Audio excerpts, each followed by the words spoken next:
Vayimaen is all about resisting temptations.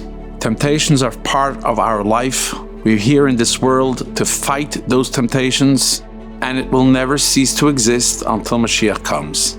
But that's why we are the Am HaNivchar, and we have a natural immune system that the Rebbeinu Shalom built into our bodies and into our neshama, so we could say no. And I want to share with you a very powerful story that happened just a few months ago.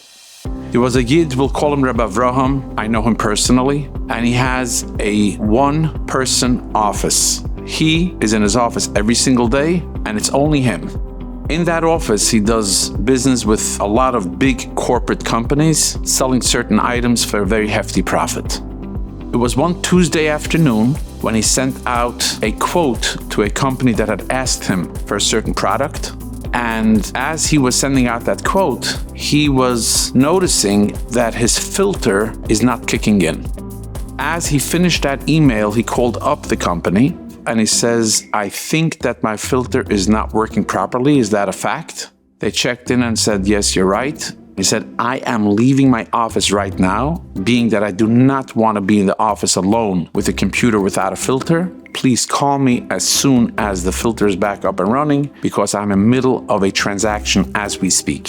The people on the other end assured him that it will be done within 5 to 10 minutes. He stepped out of the office, he went into his car, and he waited. This was at 12:30 in the afternoon.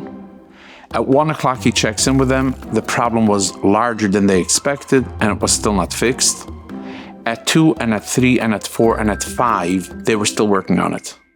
At 7:30 p.m., they called him apologizing that finally the filter is back up and running, and they hoped that he won't be upset because they took a day out of his business life. The next morning at 9 o'clock, he walks into his office and he opens up his email, and the first thing that comes up, that corporate office has one line: "We agree to the price, just send us the stuff." And he was bewildered.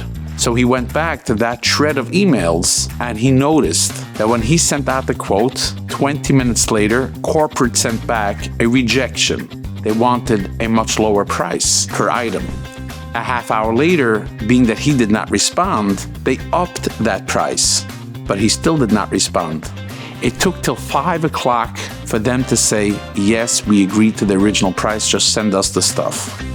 He resisted temptation. He had no other way of communicating with that company, and that was one of his biggest customers. But yet he knew he will not be in the office with a computer that does not have a filter that's up and running properly.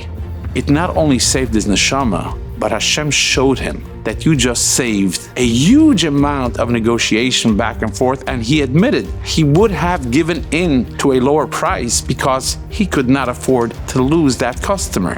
But Hashem wanted to give him a hug. That is the power of a Yid. That is the power of Vayimaen. Now let's not make any mistakes. Does every Vayimaen get an instant reward from Hashem? Absolutely not. But there's no question that we are saving our neshama, we are saving our children, we are saving our asid, and that is what really, really counts.